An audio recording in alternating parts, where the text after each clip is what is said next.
నమస్కారం. ఇది జాగృతి తెలుగు వారపత్రిక మార్చ్ 2, 2026 సంచిక నుంచి సమర్పించటం జరుగుతోంది. శీర్షిక ఆ కుటుంబంతో వెళ్లడమంటే కుక్కతోక పట్టుకుని. ఇండియా బ్లాక్ నేత ఎవరు? ఈ ప్రశ్న జాతినేమీ వేధించటం లేదు, కానీ ఒకరిద్దరిని బాగా తొలుస్తోంది.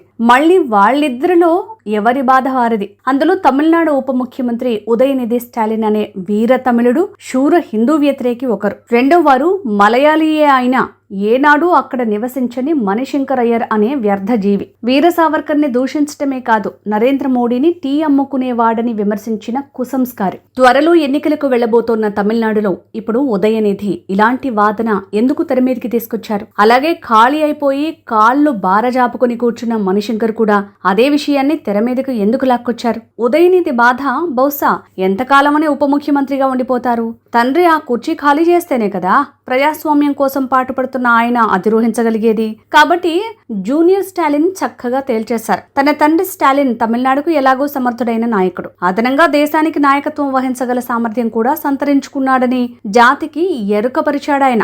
ఈ ఇద్దరిని మించిన ఘనుడు మాజీ ప్రధాని మన్మోహన్ సింగ్ ప్రత్యేక మీడియా కార్యదర్శి సంజయ్ బారు అయితే, జాతీయ నాయకత్వానికి మమతా బెనర్జీ సరైన వ్యక్తి అని మరొక బాణం వేసిరారు. మొత్తానికి అటు స్టాలిన్ ఇటు మమత పేర్లు నాయకత్వం కోసం కాసేపు హోరెత్తాయి.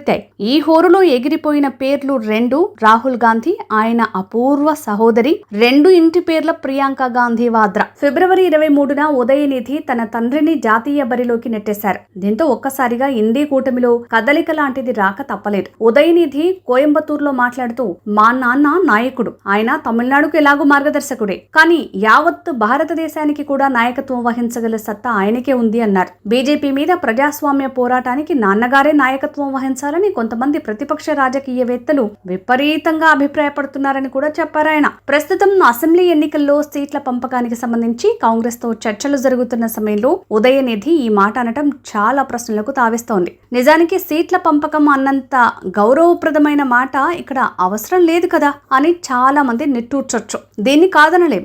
డిఎంకే వేసే సీట్ల ముష్టి కోసం జరుగుతున్న కాంగ్రెస్ దేబరింత అనొచ్చు. ఇండి కూటమి నేతగా మమతా బెనర్జీ అయితే మహాభేషుగ్గా ఉంటుందని గతంలోనూ ఒకసారి ఒక మాట వచ్చింది. కానీ ఆ రెండు రాష్ట్రాలకు ఎన్నికలు సమీపిస్తున్న వేళ ఆ రాష్ట్ర నేతలిద్దరినీ ఒకే పదవికి ప్రతిపాదించడం ఏంటో, ఇలాంటి ప్రతిపాదన రావటం ఎందుకో అన్న ప్రశ్న మాత్రం గట్టిగానే వినిపిస్తోంది. ఆ ప్రశ్నలు ఎలా ఉన్నా కాంగ్రెస్ మాజీ ప్రముఖుడు మణిశంకర్ అయ్యర్ కూడా ఇండి కూటమిని నడిపించగల సమర్థ నేతను స్టాలిన్ లోనే దర్శించడం విశేషం. ఇండి కూటమికి ఆయన 16 అణాల సరైన నేత అని ఆయన పొగిడారు. అసలు రాహుల్ భవిష్యత్తు ఇక మీద స్టాలిన్ మీదే ఆధారపడి ఉందని కూడా తేల్చేశారు. నిజమే, రాహుల్ నాయకత్వంలోని కాంగ్రెస్ తో పొత్తంటే భాగస్వాములు హడలిపోతున్నారు. బీహార్, ముంబై కార్పొరేషన్ ఎన్నికల ఫలితాలు చూసిన తర్వాత ఎవరికైనా కాంగ్రెస్ వెంట వెళ్లాలంటే వణుకు పుడుతుంది. స్టాలిన్ కాస్త దయతలిచ్చి ప్రభుత్వంలో భాగస్వామ్యం ఉండదు, కానీ 3-4 సీట్లు ఇస్తాం, పోటీ చేసుకోండి అని కరుణించారు. మణిశంకర్ అయ్యర్ హఠాత్తుగా గళమెత్తారు. నేను నెహ్రూవియన్ని అవుతాను,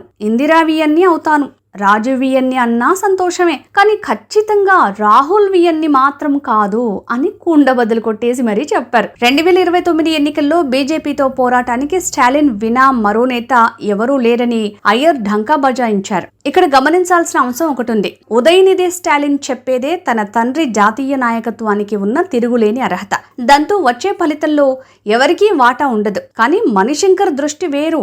ఏనాడో ఇంటెన్సివ్ కేర్ యూనిట్ లోకి వెళ్లిపోయిన ఇండి కూటమిని బలోపేతం చేసి రాహుల్ ప్రధాని కావటానికి మార్గం సుగమం చేయటం, అది స్పష్టంగానే చెప్పారు. ఒక పూర్తి సమయం రాజకీయవేత్త వచ్చి ఇండి కూటమికి 2 ఏళ్ల పాటు మందులు మాకులు ఇస్తే దానికి జీవం వస్తుందని ఆయన నమ్మకం మాత్రమే. తద్వారా రాహుల్ ప్రధాని అవుతారు అంటున్నారు మణిశంకర్. ఇది సాధ్యమేనా అని. ఇంతలోనే ఏమైందో, స్టాలిన్ మీద మణిశంకర్ అభిప్రాయం 4 రోజులకే మారిపోయింది. మమతా బెనర్జీకి ఇండి కూటమి నాయకత్వం అప్పగించాల్సిందని ఆయన నేరుగా రాహుల్ గాంధీకే సలహా ఇచ్చినట్టు వార్తలొచ్చాయి. ఎవరు మాట్లాడించారో గానీ మన్మోహన్ కి మీడియా సలహాదారుగా పనిచేసిన సంజయ్ బారు ఒక చిలిపి ప్రతిపాదన, ఒక వాస్తవ ప్రకటన చేశారనాలి. ఒకనాటి తన బాస్ కి యాక్సిడెంటల్ ప్రైమ్ మినిస్టర్ అంటూ అరుదైన పురస్కారం ఇచ్చిన బారు చిలిపి మాట ఏంటంటే, ఇండి కూటమి నాయకత్వానికి మమత ఒరలో కత్తిలా సరిగా సరిపోయిందట. యాంకర్ మళ్ళీ అడగలేదు కాబోలు, లేకుంటే ఆమె ఇండి కూటమికి నాయకత్వం వహించడానికే పుట్టింది, మీకు తెలీదా అనేవారే. ఆమె స్వయం నిర్మిత నేత అట.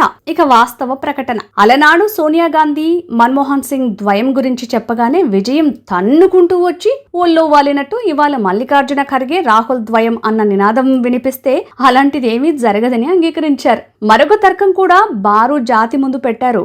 మహిళను నాయకురాలిగా నిలపడం వ్యూహాత్మకంగా మంచి అడుగు అవుతుందట. మహిళల స్వాతంత్ర్యానికి ఆమె ప్రతీకగా నిలుస్తుందట. అంతేనా, ఇటీవలే బీజేపీ వైపు వెళ్లిపోయిన మహిళా ఓటర్లను అలవోకగా తిరిగి తెచ్చుకునే అవకాశం ఇబ్బడి ముబ్బడిగా ఉంటుందట.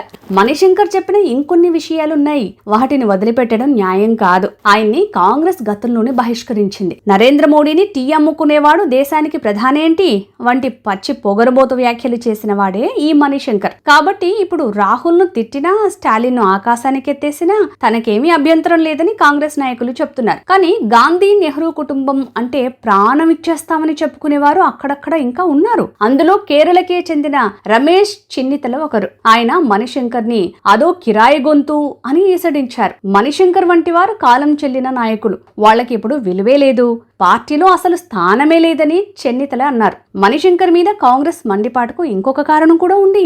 కేరళలో మార్క్సిస్టుల పాలన మహాద్భుతమని, అక్కడ మళ్లీ సిపిఎం గెలిచి తీరుతుందని మణిశంకర్ కేరళ వెళ్లినప్పుడు ఒక ప్రకటన ఇచ్చారు. ముఖ్యమంత్రి పినరయి విజయన్ ముఖ్యమంత్రికి నమూనా అనుకోవచ్చని కూడా గట్టిగా అభిప్రాయపడ్డారు. ఇది పుండు మీద కారం రాసినట్టే అవుతుందని వేరే చెప్పాలా? శశి థరూర్ సిద్ధాంతాలు అవి లేని కెరీరిస్ట్ అని విమర్శించారు. కేసీ వేణుగోపాల్ ని ఒక రౌడీ అని తేల్చి పారేశారు. ఆ ఇద్దరు కూడా కాంగ్రెస్ నాయకులే, కేరళ నుంచి వచ్చిన వారే. రేపు సిపిఎంతో జరిగే ఎన్నికల యుద్ధంలో పాల్గొనాల్సిన వారే కూడా. అయినా ఇండి కూటమి నాయకత్వం గురించి ఇప్పుడేమిటి రచ్చ?